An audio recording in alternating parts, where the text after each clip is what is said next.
Hello and welcome to Reportage. This is Danish bin Nabi. In today's segment of Reportage, I shall have a discussion about the Course of 1984, written by Sanam Wazir and published by HarperCollins. The book talks in detail about the brutalities and atrocities upon the Sikh women in 1984. Writes more from Mr. Sanam. Why is it necessary for any community, nation, or a state to document the atrocities they have gone through? Right. So I think Danish, I've said this couple of times that history of atrocity and oppression is everyone's shared history, and I think why it is important because how will you learn? How will a nation or a state, is going to learn from what has happened in the past, and so that it doesn't get repeated again. I mean, when we talk about 1984 anti-Sikh massacres, we all know what happened with women. We know what happened with children, women, and as a nation, do we really do we really want this such kind of tragic incidents to happen ever again? No. And I think this is why it is important to document, not just for the learning, but I think also to ensure that there is an accountability, there is justice, and it is also important to break the pattern of impunity. And especially when we talk about 1984, you see, this generation, it's been 40 years, right? And these people are not young anymore. So it was, I mean, for me, it was very, very important. And I think for any historian, it is important to basically bring down what has happened. And its incidents are like 1984 are national embarrassment. They are disgrace to any nation. Sanam, but what about the new young generation? Do you think they are interested in knowing the history, in knowing their past, given the social media boom, given the Instagram Reels boom, given the social media, how social media is bringing up our new generation? Do you think this generation, whether it belongs to Sikhs or any minority community or any other community, do you think this new generation is interested in knowing and learning their history? I mean, I have interacted with a lot of young people. I work with a lot of young people. And I also think that young people are often misunderstood. What happens is that we only see young people as rebel rousers and, that they are just creating noise. And it's not like that. Young people is a very different mixture of people. So there might be people who are there on social media, and trying to use social media in their own ways, but there are a lot of people who are very much interested in history. I mean, there are, and I think I've been an example because I've been talking about 1984 since 2013, and I have seen that there's a great deal of interest, especially among the college going students, because every now and then, I've been invited to some college or university to speak about it, to discuss the issue. Sometimes, I had the privilege where survivors have also accompanied me to these colleges and institutions. So I see that there is a lot of interest that what has happened in the 1984, and perhaps it also comes from the fact that this should not ever happen again to any community. So the young generation is interested in knowing the past. Of course they are. Sanam, now to the book. What motivated you to write these stories of the Sikh women?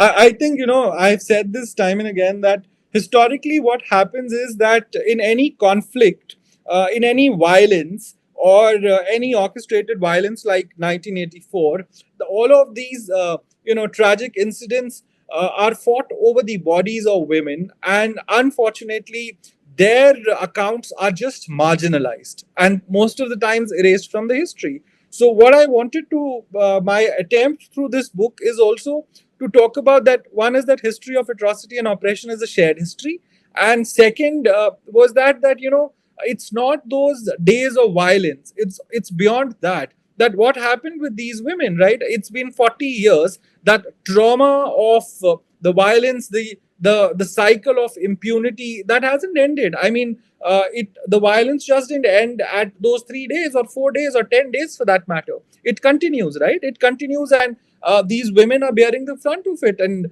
the other, I think, important thing for me was, the reason behind this book is to bring out all those stories which are not told before, the unheard stories of Sikh women. And this is just one attempt that we talk about the history of women, that what happened with them during the violence. But I am sure I would like to talk more on all such incidents in the past where women voices are just marginalized. So even after 40 years, even after more than 40 years, the women are still suffering the atrocities of 1984. Yes, they are. I mean, you go back and see, like I've always said, in any communal violence, what happens is that we only look around those 3, 4 days and we don't go beyond it. But what happens with communal violence is it's not just the first generation which suffers. Like, for example, if I'll give an example of Darshan Kaur, Bhagi Kaur. So you see, these women are survivors, right? They've seen violence, they've lost everything during the massacres. Now, their children became the first victims, because what happened with these children, they've grown up they've grown up in fear, they've grown up in fear of backlash, they've grown up with mental health issues, and of course these issues were never addressed. And now when you have these two generations which are distraught and who are not looked after, then there is a third generation, right? So the drama has transcended. So I So, think if you go back and meet these people, you will realize that nothing has changed in their life. They're frozen in those nightmarish. for them, it's a continuous process. This nightmarish things, it's a continuous process. Exactly, exactly. And Mr. Sanam, explain it for the viewers. Why is it always then when any minority talks about the atrocities they have faced? Why is it always that this is linked to the separatism? I have said this a lot of times. That's dictum. Unity in diversity is built over the bodies of minorities. It's very easier whenever a minority raises a question, they are labeled. They are labeled, and this is not just here. This phenomena, I would say, it's not just a South Asian problem. I think it's a worldwide problem. That the moment minority raises questions about their rights, the moment minorities talk about the atrocities, the torture, the violence they have faced, the narrative very quickly changes, and minorities being labeled as XYZ. It's been happening throughout the world, and it's very unfortunate. So it's not only limited to the South Asia, but around the world as well. It is not, because you know what? I think for the electoral gains, you need fictitious enemies, and it's not difficult for states to prop up fictitious enemies every now and then. And today it could be me, tomorrow it could be you. It could be anybody. It could be anyone which suits the state for electoral gains. Okay, Mr. Sanam, while reading your book, going through your book, I came across two cases. One, women whose husbands were killed, they were declared killed, and that's it. But for the other set of women, their husbands were declared as traitors. How was trauma? How was this thing? How could they survive with this taint that their husbands are traitors? Killed is okay. Killed is they have killed him. That's it. But surviving with this taint that their husbands are traitors, how difficult was it for such women to live their lives? I would say, Danish, neither killing nor being labeled as traitors was okay with these women, nor is it okay with me, or I think it shouldn't be okay with anybody else. Because you know what happened is that all of these women, like and many Sikh men in Delhi, were the supporters of the ruling party back then, right? Because they never thought that they will be immediately linked to what has happened in the New Delhi. And suddenly, overnight, these people became traitors. The most trusted lieutenants in the country who've participated, I think the largest number comes from this community who has participated in the freedom struggle. And suddenly, overnight, you are traitors, and your men are being butchered, your children are being attacked, your women are being sexually assaulted, raped, and all of this happened. And we are saying that this is spontaneous. I've said this time and again that no, communal violence can never be spontaneous. It's always orchestrated, and Always planned. And 1984, like any other massacre, was planned by the Congress top leadership. And the Congress top leadership was responsible for this. See, now to say, I would say the top leadership or anybody else, I would just say that this is a very common question, I ask everybody. That principle of command responsibility says that if you are at helm of affairs, if you are heading something, of course you are responsible for maintaining peace. And if you fail to do so, that means you are complicit.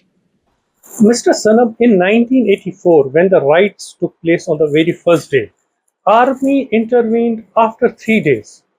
Do you think or believe that had they intervened at the very first earlier stages, on the very first day, things would have calmed down and we would not have seen such horrific killings of the Sikhs? Right. So the first, Danish, I would again like to correct that 1984 wasn't a riot, because दंगों में क्या होता है, दो parties involved होती हैं. यहाँ पर there was one party who was attacking the other. So it was a massacre, it was a pogrom, but it wasn't a riot. The other thing, yes, army was called in late. I would say very late, and they were only called in by the time the situation itself had started diffusing. Because I think there it was, as I said earlier, it was a planned, orchestrated massacre where enough time was given to loot, enough time was given to attack the gurudwaras, attack the homes of minorities, attack Sikh women, men, and children. Once all of that was done, then the army was called in.